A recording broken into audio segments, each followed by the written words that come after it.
আসসালামু আলাইকুম প্রিয় ফুটবল ফ্যান্স। আপনারা নিশ্চয়ই জানেন যে অক্টোবরে দুটো ম্যাচকে সামনে রেখে ব্রাজিলের বর্তমান কোচ ডরিভাল জুনিয়র স্কোয়াড ঘোষণা করেছেন।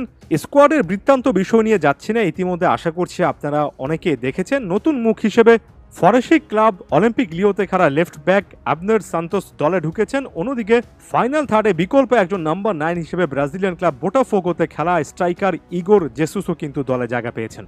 এছাড়া দলে আরও একবার ডাক পেয়েছেন রাফিনা, যিনি কিনা এবারের ইন্টারন্যাশনাল ব্রেকে ভাইটাল একজন প্লেয়ার হবেন, এই জিনিসটা আশা করছি। আবার গ্যাব্রিয়েল মার্টিনেলি ভিনিসিয়াস জুনিয়রের রিপ্লেসমেন্ট হিসেবে সেই পজিশনে আছেন। সব মিলিয়ে ব্রাজিল ওয়েল ব্যালেন্সড একটা স্কোয়াড ঘোষণা করেছে। একেবারে প্রতিটা নাম ধরে ধরে বলছি না, প্রতিটা জায়গাতেই একেবারে পরিচিত প্লেয়ারে আছে। তবে রাইট ব্যাক পজিশনে দানিলোকে চ্যালেঞ্জ জানানোর জন্য এই মুহূর্তে মোনাকোর জার্সিতে খুবই ভালো ফর্মে থাকা ভেন্ডারসন কিন্তু আছেন। এবং এখানে এসে একটা কথা একেবারে না বললেই নয়, ব্রাজিলের বর্তমান কোচ ডরিভাল জুনিয়রের নিজেকেও কিন্তু কঠিন কয়েকটা সিদ্ধান্ত নিতে হবে।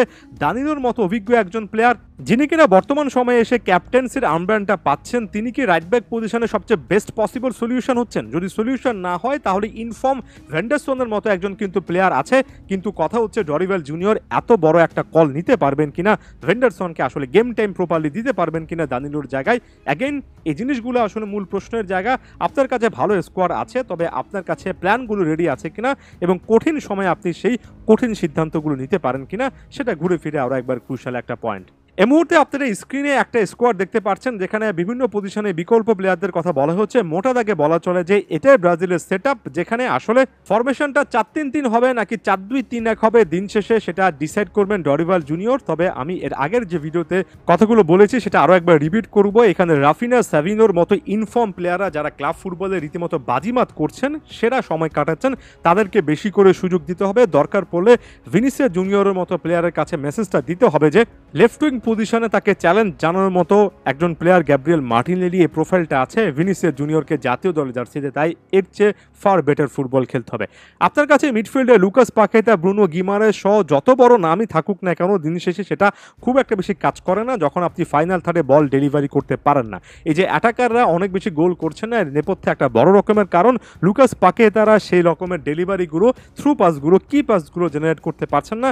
যদি জেনারেট করতে না পারেন তাহলে সেখানে 4-2-3-1 একেবারে সেন্টার অ্যাটাকিং মিডফিল্ডে সেই পজিশনটাতে বার্সার মতো রাফিনাকে খেলানো যায় কিনা, কিংবা রড্রিগোকে সেখানে একটা পার্মানেন্ট জায়গা দেওয়া যায় কিনা, সেটা একটা বড় রকমের প্রশ্নের জায়গা। এবং সেক্ষেত্রে নাম্বার 9 পজিশনে হয় এনরিককে প্রমোট করা, না হলে এই ইগোর জেসুসকে সুযোগ দেওয়া, এমন টাইপের বিগ কল নিতে হবে।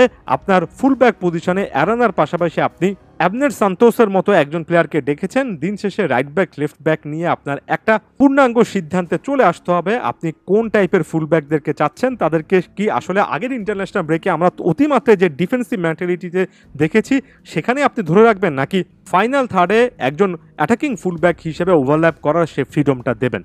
Last but not the least, নেইমারের কথা বলতে হবে। নেইমার সম্পর্কে এসে ডরিভাল জুনিয়র খুবই স্পষ্টভাবে ভালো কথাবার্তায় বলেছেন এবং সকলকে ধৈর্য ধরতে বলেছেন। এমনও বলেছেন নভেম্বরে নেইমারকে পাওয়ার একটা আশা আছে, তবে নেইমারকে পেতে গেলে নভেম্বর না, এমনকি ফেব্রুয়ারির পরেও যদি না পাওয়া যায় তাহলে তিনি অপেক্ষা করবেন। খুবই পজিটিভ একটা অ্যাটিটিউড দেখিয়েছেন। নেইমার এ দলে অটোমেটিক একটা চয়েস হবেন ভবিষ্যতে, সেটা যখন তিনি একেবারে লক করে ফেলেছেন, প্রেস কনফারেন্সে বলে ফেলেছেন বাকি প্লেয়ারদেরকে এই মুহূর্তে দায়িত্বটা নিতে হবে, যাতে করে নেইমার ফিরে আসার পরে এই দলটাকে তখন কোনো একটা ভালো জায়গায় আছে বা যেতে পারে এমন মনে হয়। ধন্যবাদ সবাইকে।